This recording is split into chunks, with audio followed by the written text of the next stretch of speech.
புதுக்கோட்டை மாவட்டத்தில் பிறந்தநாள் விழாவில் பங்கேற்ற 50க்கும் மேற்பட்டோருக்கு வாந்தி வயிற்றுப்போக்கு ஏற்பட்டதோடு 60 வயது முதியவர் ஒருவர் பரிதாபமாக உயிரிழந்த சம்பவம் அதிர்வலைகளை ஏற்படுத்தியுள்ளது.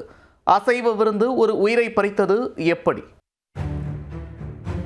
புதுக்கோட்டை மாவட்டம் ஏம்பல் அருகில் உள்ள வேளாணி கிராமத்தில் வசிப்பவர் சத்யராஜ். இவரது 3வது மகன் தேவரக்ஷன் என்பவரின் பிறந்த நாள் விழா புதனன்று நடைபெற்றது. அப்போது அவர் வைத்த மதிய உணவு விருந்தில் சுமார் 50க்கும் மேற்பட்டோர் கலந்து கொண்டனர். அந்த மதிய விருந்தில் சிக்கன், மட்டன், முட்டை என அசைவ உணவுகள் களை கட்டின. விருந்திற்கு வந்தவர்கள் அசைவ உணவுகளை சாப்பிட்ட சில மணி நேரங்களில் அந்த அசம்பாவிதம் அரங்கேறியது.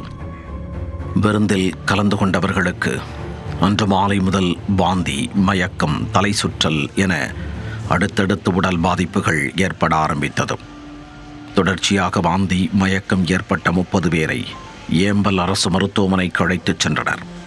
மேலும் சிலர் சிவகங்கை மாவட்டம் சூரக்குடி அரசு மருத்துவமனை மற்றும் அறந்தாங்கி மருத்துவமனைக்கு சென்றதாக கூறப்படுகிறது.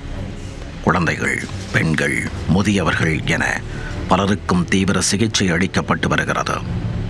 இந்த பிறந்தநாள் விருந்திற்காக 14 கிலோ வரை வெள்ளாட்டுக்கறியை செப்பாவயல் கிராமத்தைச் சேர்ந்த ஆட்டு வியாபாரி குமார் என்பவரிடமும் 11 கிலோ கோழிக்கறியை சிறுகத்தான்குடி கிராமத்தைச் சேர்ந்த சோனமுத்து என்பவரது பிராய்லர் கடையில் இருந்தும் வாங்கியதாக விருந்திற்கு ஏற்பாடு செய்த சத்யராஜ் தெரிவித்துள்ளார்.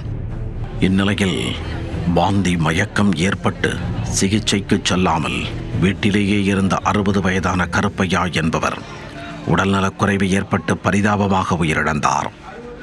தகவல் அறிந்து ஏம்பல் மருத்துவமனைக்கு விரைந்து வந்த வட்டார மருத்துவ அலுவலர் மற்றும் போலீசார் பாதிக்கப்பட்டவர்களிடம் விசாரணை நடத்தினர்.